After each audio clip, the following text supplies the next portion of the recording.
Just a quick bit of background on him. He is one of the founding members of this fine organization in which we're participating today.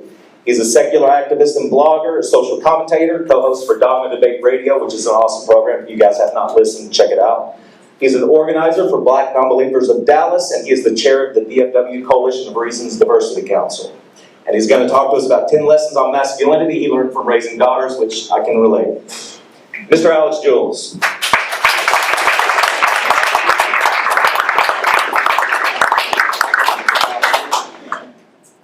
I actually want to start with, a lot of times I do these talks and people have questions and they hold them to the end and then they forget them. So I'm going to outright ask, are there any questions before we start? Okay, good, I'm going to hold you to them.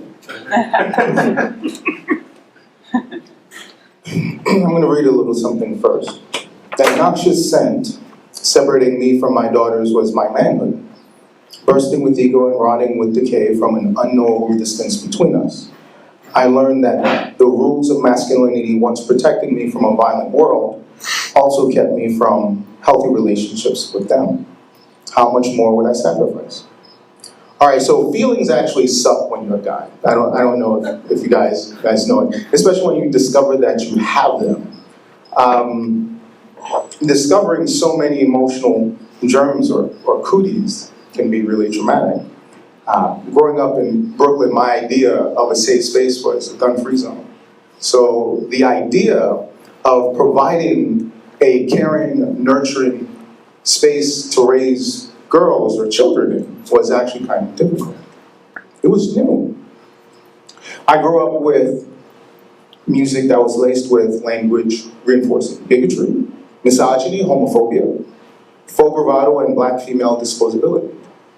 All really, really bad ideas. And although those attitudes served me well on the streets, that's not what I wanted to impart to my children. I needed to shift from preservation of self to proliferation of selflessness. Parenting changes you. And the father-daughter dynamic is stuff of an appropriate Greek legend. 1 son and 4 daughters later, I think I've learned a few things about manhood and what we define as masculinity. And when you think you've got that handled, a 4-year-old or a 2-year-old challenges that. I think it was the first time I heard daddy. Every "you hit like a girl" comment came right smacking immediately to me. And it's because I knew that this was the world that I was bringing daughters into. So, I had to change. Okay, so the first lesson. This one isn't hard, but it's something that us guys have a problem with. Emotions are not the new gluten. No matter what popular culture tells you, you're not allergic to it. You're gonna feel stuff. And that strong sensation that you occasionally feel, and it feels like you're being pepper sprayed, if anyone knows what that feels like, is your dried up tear ducts trying to expand and open and release something. It's okay to feel, it's okay to cry. Cry a lot for whatever reason. Let your daughters see you cry. Showing them that side of you exposes them to an entirely new world, because society has a narrative already written for you. This is what a guy looks like.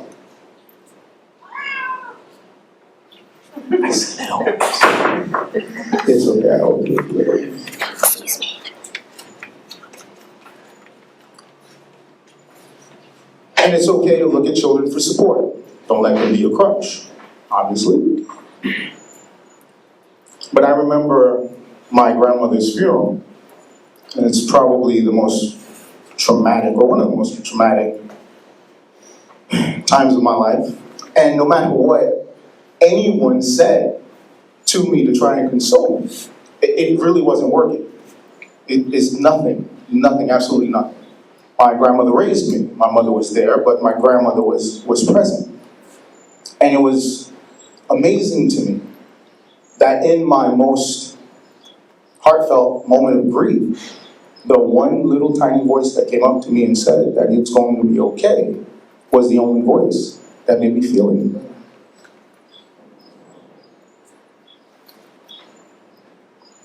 Boys are emotionally stifled. Whether it's mad, glad, sad, happy, a lot of times that's the end of it. We don't teach our boys to feel, and that translates into manhood.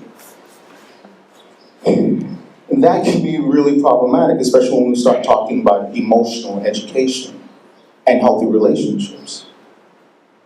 We seclude ourselves from those feelings, resulting in really stunted role models that we teach our girls are normal. So instead of that side hug that we give our friends, and this is for the guys in particular, go ahead and go for a real hug. Pass on the fist bump altogether, even if you need to grunt to make it feel manly. Now? Yeah, right now.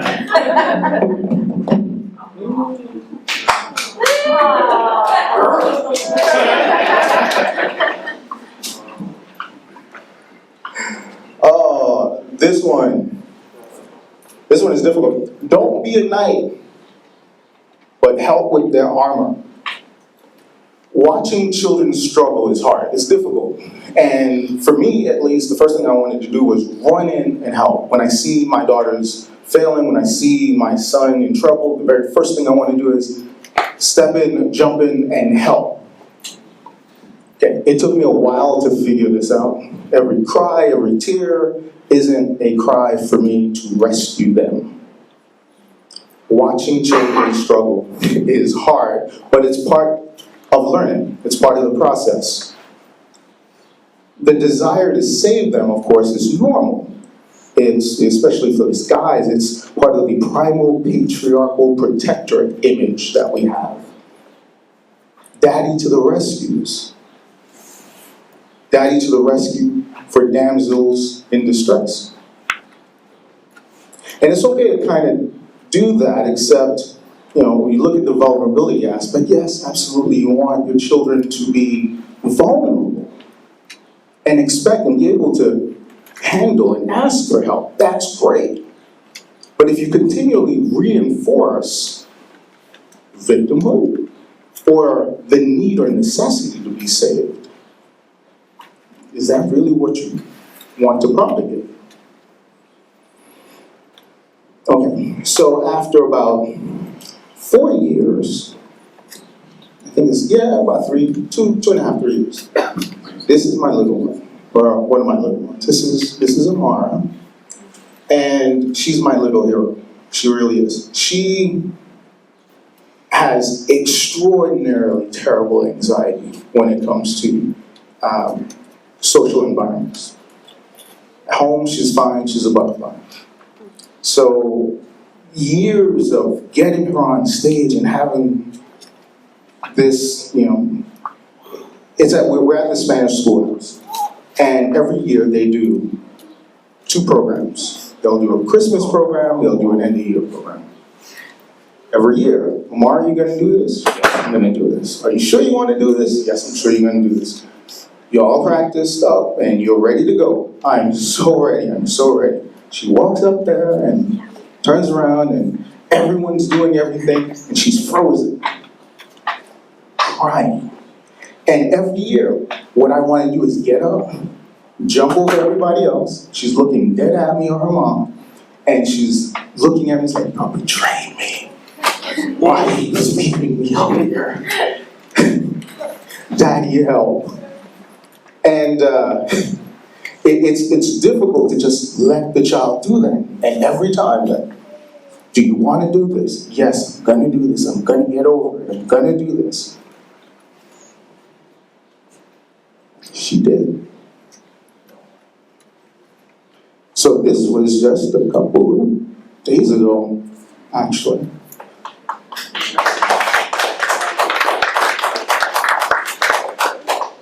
She made it to the front of the line, dancing, singing, and even encouraging other kids to join. Our old feelings of pain, shared embarrassment, and that strange feeling of being pepper sprayed set aside. She did it. She was my hero. Now, I'll caution that this is something that parents do. I'm going to go back a little bit. Don't expect children to navigate situations adults often fail at, right? Because, and I see this especially in our communities, let them figure it out. And that's great, except when it's a situation that if they were to ask you, well, how would you handle this? I don't know. But you're now expecting a 4, 5, 7, or 8-year-old to do the same. So it's okay to step in, but let them own the process. Another difficult one for me, because I'm a touchy-feely, huggy kind of person. And I grew up not pushing myself to the front of the line. It's negotiation, success. It's part of manhood. We conquer, girl. But my 20-pound bundle doesn't see that as tenacity. I am a giant to her, and one of her first role models in a culture that, from bodies to bathrooms, dismisses female choice. So when my daughters tell me no, it's just no. No touching, no kisses, no hugs, no tickles, no bodily contact from me or anyone else. But she's so cute. I hear that from mom all the time. Their grandmother. And part of my culture is touchy-feely. But bodily autonomy starts with autonomy. And as soon as they begin to pull away and utter the words no, it is an assertion of bodily autonomy. So respect that.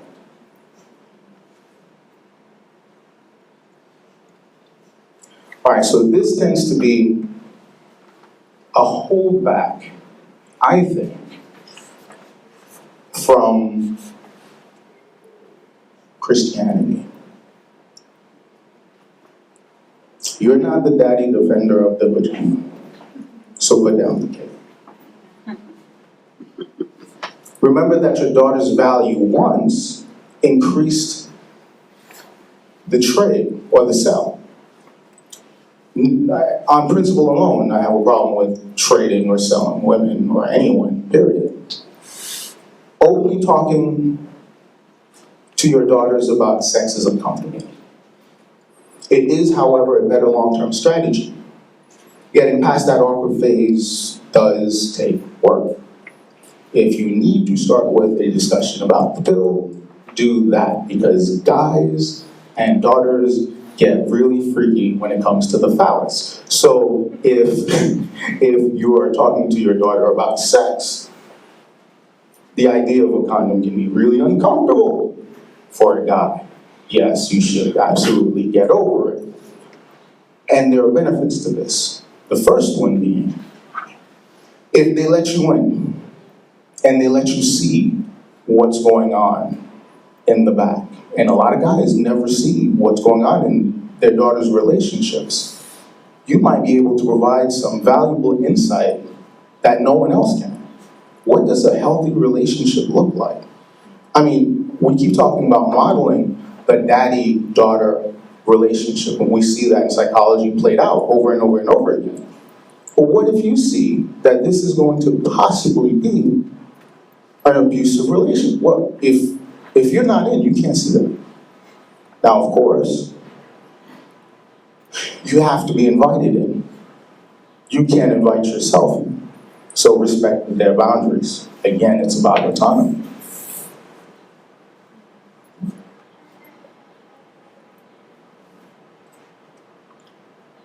my relationship with my daughters are more important than my discomfort. Financial leverage. This is actually an easy one that we gloss over. It's my house, I pay the bills. It's me. Get over it and play. Okay? You can't do this because it's my wallet. Financial abuse is one of the first tools in manipulation in adult relationships where abuse happens. It's part of domestic abuse. Don't model that behavior. Ever. This is another example. This is my daughter. This is Erin. She's about to go to college. And we get into this conversation about which schools that she wants to go to. And she has a couple on there that I do not support whatsoever. There's no way I'm going to pay for that school. And I can make that argument. I can absolutely make the argument based on conscientious objection or what have you, and I can make the case, etc. But the one argument that even I have had a difficult time with is, oh, then I'm just not going to pay for it. Again, trapping her into false choices. I think that's my kid. Just loud enough. Problems. Good? Okay.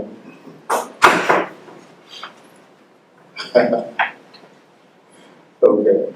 So I grew up with a mom that just horrible cook. Just absolutely terrible. I'm actually very surprised that I had a problem with obesity growing up, except she also had a sweet tooth, and that played in my favor because it was the only thing in the house that was edible. So I would gouge. I would just gouge out on and pick out on all kinds of cake and cookies and what have you. But my grandmother was a great cook, and when she was there, she would pull me up to the stove with her, and we would cook, and that was great. Because I found out later in life that I needed to be able to do this. And what it does with my daughters is it shows them that if you dismantle the preconceived gender roles by doing what's not expected, they get to see walls crumble. Dads who do housework have more ambitious daughters. There was a great study that was conducted in 2014, University of British Columbia, that actually shows that it actually translates into ambition. There have been a few commercials out there that talk about spousal choice and the additional burdens that get placed on daughters and women, wives, when they have their careers.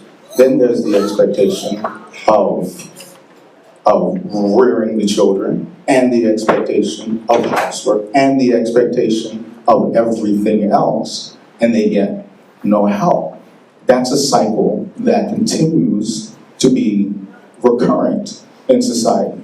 So if you want to challenge that, well, you kind of have to start by modeling different behavior yourself.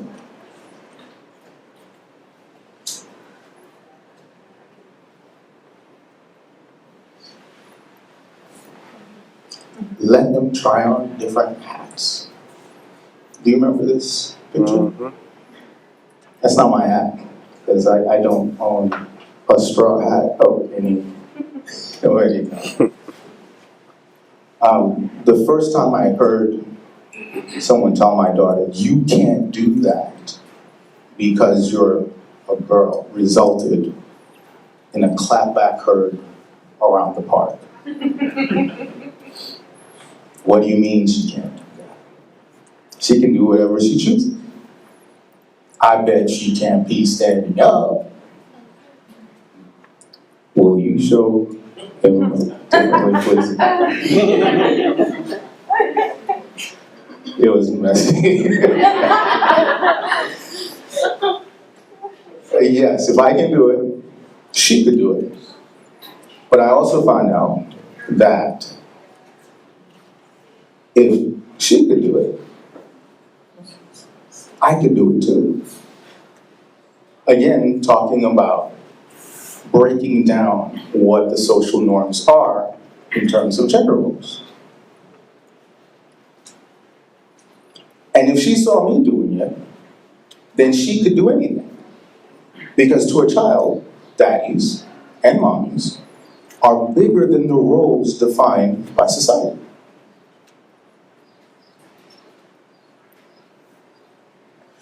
Growing up in New York, one of the great values that I had was art. I would go to the Guggenheim, I would go downtown Soho, and the message of art was always there. And I kind of have a science and liberal arts background, and so I love art, I absolutely love it. And in the 80s and early 90s, the one voice that was there but completely silenced was that of women. There were protests that went unheard. There were sit-ins, stage-ins. Again, the media didn't cover it. And it wasn't until much later in life that I found out that women have contributed to street art and to revolution and to change in ways that we don't discuss. We still don't discuss it. So, if I can tag, she can tag. There was a great book talking about graffiti subculture and Miss B, Miss Liberty, etc. Some of the greatest art pieces that I grew up almost idolizing. It's like, I want that, I want that, I want to be able to do that. They were created by women, and no one knew. So if I can tag, she can tag. So there is strength in numbers. If you have 5 kids, like I do, it is easier to have more than one person in the household wrangling children. But it wasn't always that case with me. I was a single dad for a while. And I was raising 2 children on my own. And I found that every ideal that I had, or every idea that I had about what men do versus what women do, moms do versus what dads do, those came crumbling down quick. Because with this idea of what masculinity was, of what manhood was, how do I have the conversation about bras? How do I help with makeup? Or how do I do hair, etc.? And how do I do that while holding on to this idea of what manhood is? Well, the good news is, after years of learning how to do hair and makeup and eyebrows, I discovered that even applying lipstick has had 0 effect on my squat. I still bench when I benched before I did that, etc. And yes, it took raising a girl for me to figure that out.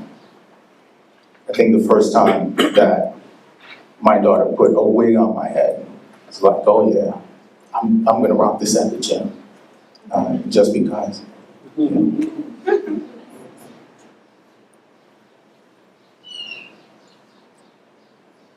My magic goo kisses work just as well. Learning that and showing that compassion with your children, to your children, can be very difficult because we don't do that. We have this magic, we have this invisible wall between us and them as dads. Now, this isn't always the case, but again, if you're holding on to this idea of what masculinity or manhood is, it will create distance. And when she fell and scraped her knee for the first time, and there was no one else around, I picked her up and I'm like, okay. My very practical solution to a very emotional suffering was Band-Aids. But there's no blood, so what am I going to cover? And a kiss here or there goes a long way.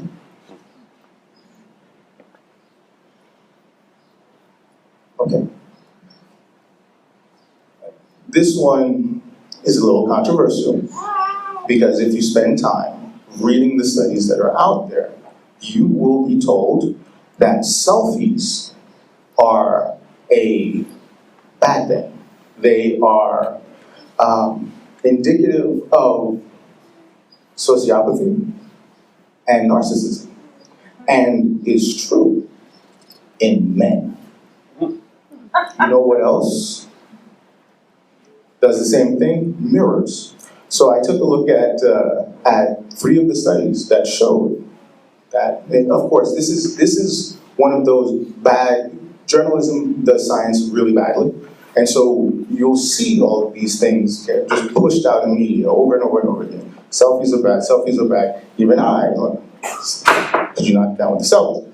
But it's not about the selfies, and it's not about us. It's about what we're telling our daughters. But in regards to the studies, even if you look at the University of Ohio study, that got a whole lot of press last year. Selfies are a horrible thing, worst thing.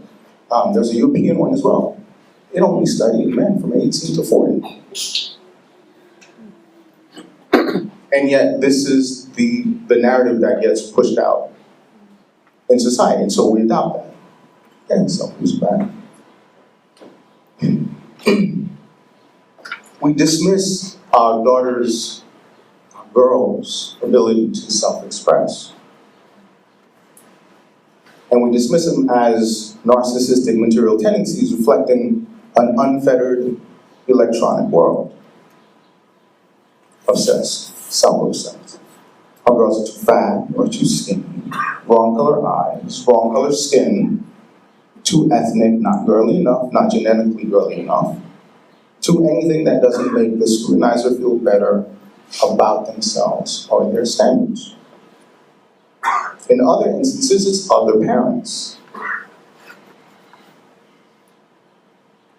that choose to lay thick negative social or religious commentary, veiled as slut-shaming on our daughters. Be supportive of image choices for the pieces your daughters choose, and be the defenders of the pieces they don't. Because quite often, those genetics that people are shaming are yours.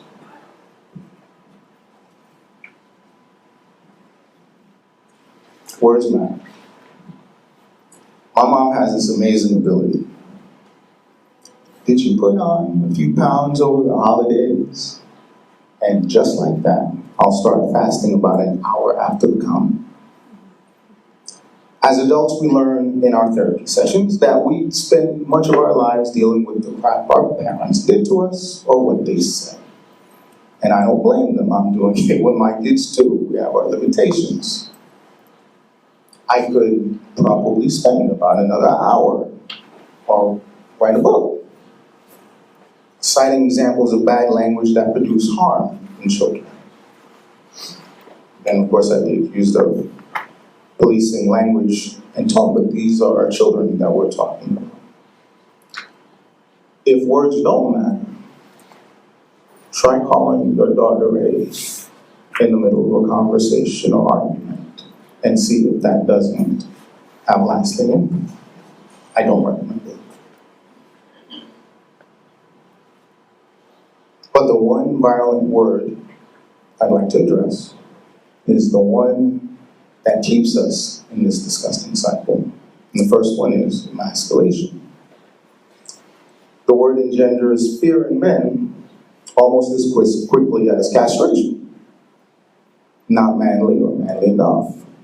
It is the root of derogatory, queer, and homophobic comments that result in epic beatdowns on world star hip-hop, or transphobic rants by religious politicians, mayors, and bathroom bills. As I double take walking out the door this morning, looking at the mirror, I still see the influences. Am I hard enough? Am I rough enough? It's strange to see that somehow the idea of someone else's standard of manhood and masculinity can define me. Because that sounds more like compliance, cowardice, dependence, which itself is supposed to defy the concept of manhood. So should we redefine manhood or ditch the idea altogether? There is another ugly cousin to the word masculinity, and we see it more in black communities, and that word is effeminization. It goes beyond emasculation, because this is an idea that is so powerful that it suggests that an entire race of men is being systematically manipulated into being more feminine and less masculine, as to minimize the black community in male potency, relevance, and reproduction. This is very real. It is the boogeyman that frequently used in pseudo-scientific, semi-conscious, and quasi-intellectual circuits to promote solidarity, empowerment, and bigotry. At its root, homophobia, no. At its root, powerless and fitter. Much of which is real.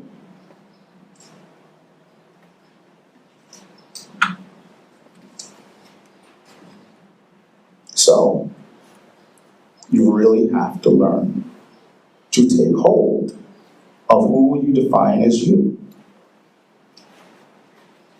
All right. So I can actually distill this into a handful, 2 handfuls of tips for guys to remember. First one is feel the feels. Your emotions are there for a reason. Your daughters expect them. Remember, they own the process when it comes to becoming more than them. Respect it. That's not a typo, by the way. It's a really great Twitter hashtag that's been very popular because of media. But respect it. The no is important. Our relationship over discomfort. Financial freedom for love and life. Food for thought. Again, get in the kitchen with the daughters. Crisscrossed. If she can wear it, I can wear it. Fair pay for female artists. Self-support. I want to man.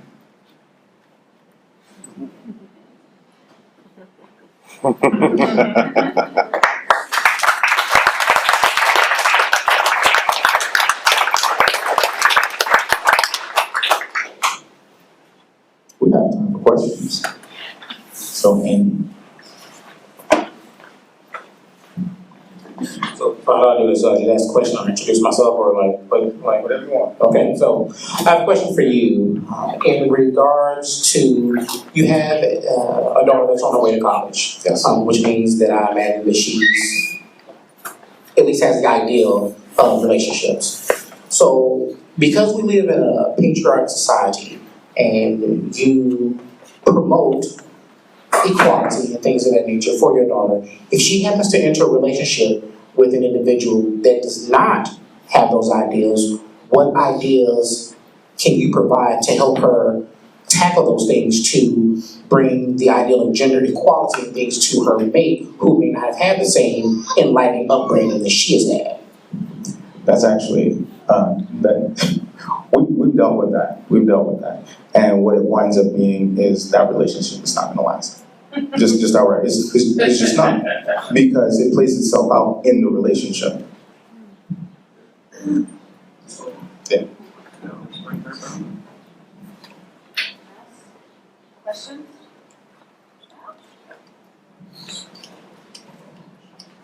So how have these lessons that you've learned about your masculinity affected the way that you interact with your son? Oh, well, he lucked out a little bit because he's the oldest. So he got out the house. But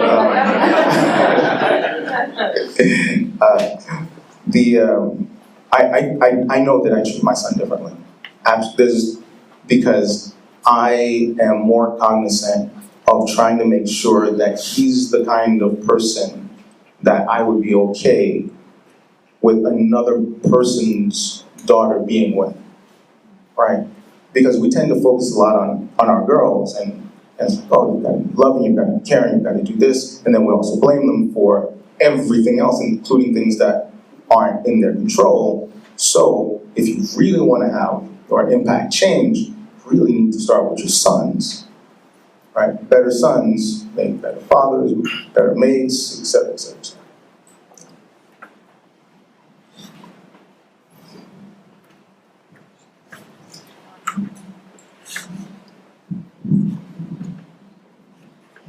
I just wanted to reinforce how difficult this is, but how valuable too.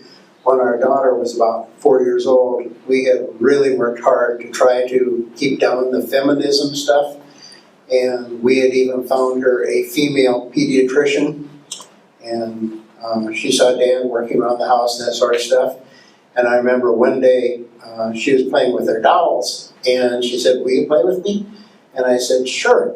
How about if we play hospital? Let's pretend your doll is sick." She said, "Okay." And I said, "I'll tell you what, you be the doctor and I'll be the nurse." And she looked at me and she says, "Dad, men are the doctors, women are the nurses." Yeah. Well, some of the things, I mean, you can't escape. You can't escape society. There's no magic bubble, and no matter how enlightened you think you are, you're still not a unicorn, right? And they're gonna bring that stuff home.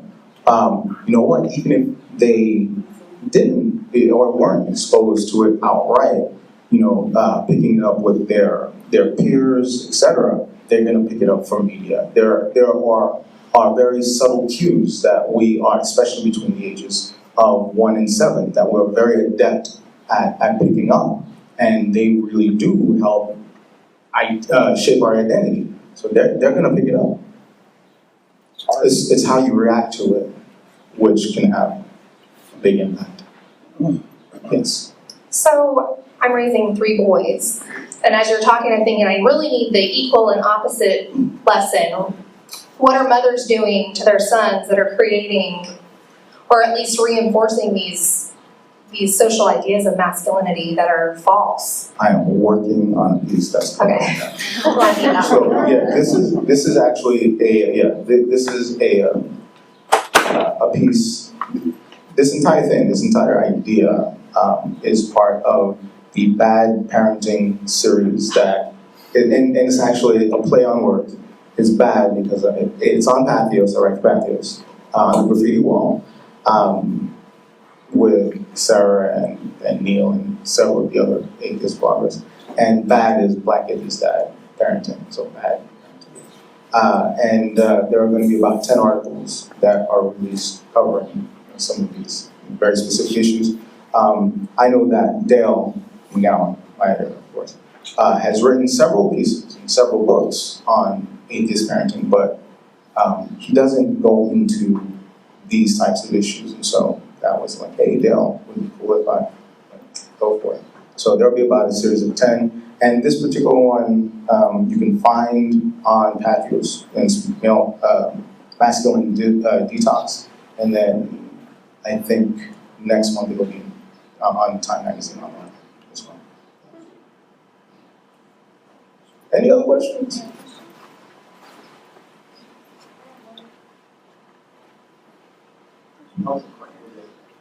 Alex, since you mentioned Dale, of course, his most recent book is about mixed religion couples. And what you mentioned about Ari and the relationships that she enters into, how this sort of works itself out. I'm wondering what insight you have about mixed religion couples, mixed culture couples, where you have different cultural expectations about gender roles. how do these principles play out when you've got one parent and another parent who have very different ideas about what they mean? It's gonna be really tough. Yeah. I mean, it really is. I've had conversations with couples that are struggling. If you're an atheist and your male counterpart is Muslim, and you're gonna have difficulties.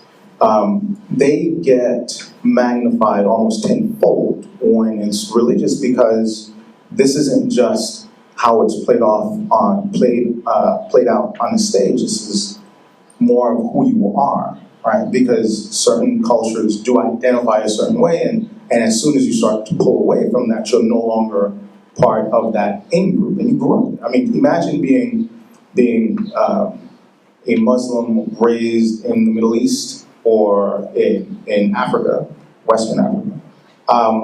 Your idea of what men do versus what women do is very different than what we see played out in a Western relationship. And so, yeah, expect a lot of hard conversation unless you've got someone who is really open to change. But change is hard, right? As organisms, we are, and I think Kagan probably says it best, we're extraordinarily resistant to change. We have self-defense mechanisms that are put in place, evolutionary self-defense mechanisms that resist change.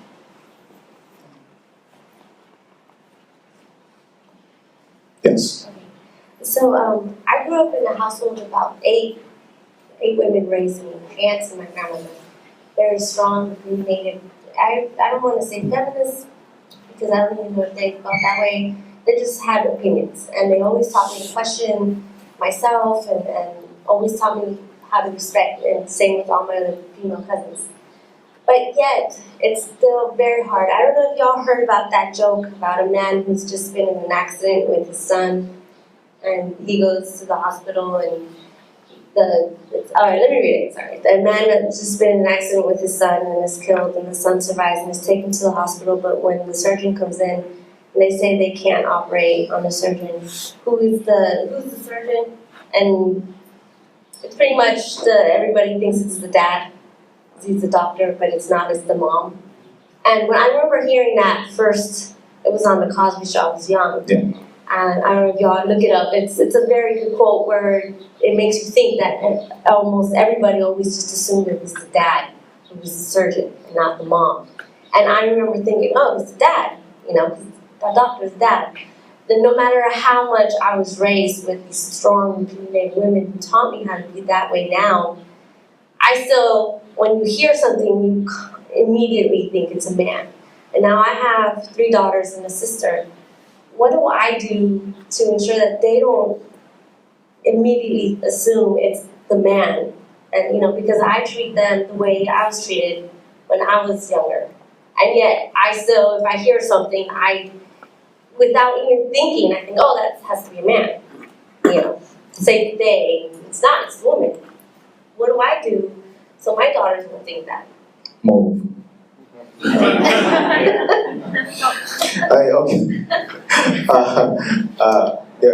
Again, even if you can escape and come. One of the things that I do whenever something happens, because we always talk about teaching moments, right? That was a teaching moment. Yeah, but who's teaching who? Okay, again, if you deal with 4-year-olds, you question. There's a lot of questions that are like, I really don't know. But after an altercation or an interaction with my 4-year-old in particular, because she pushes every button. It's like the elevator Christmas tree. Like, oh look, we're gonna stop on every floor between 1 and 99. Yes, she can push every single button at the same time. And I consider myself a very patient person and equality-minded, etc. And the question that I ask myself after something happens, and I have to do it consciously, is what did I either just teach her or what did I just reinforce, right? But that has to be a conscious decision that you make. Things like the way I play with my daughters have evolved over years. Yes, we roughhouse. I throw them in the air, and when it comes to swings, like they go as high as they want, and I'll push as hard and as high as they like until they say stop or enough. But I'm very conscious of, even when we're wrestling, it's like I try to never take on a super aggressive, dominant stance with them, because I don't want them to ever associate that as love. And it is something that does happen. I mean, we have social sciences that show this played out in longitudinal studies, right? The way that which you're on. So it's very nuanced, but it is something that you have to think about consciously all the time. But that's parenting, right? That's time, isn't it?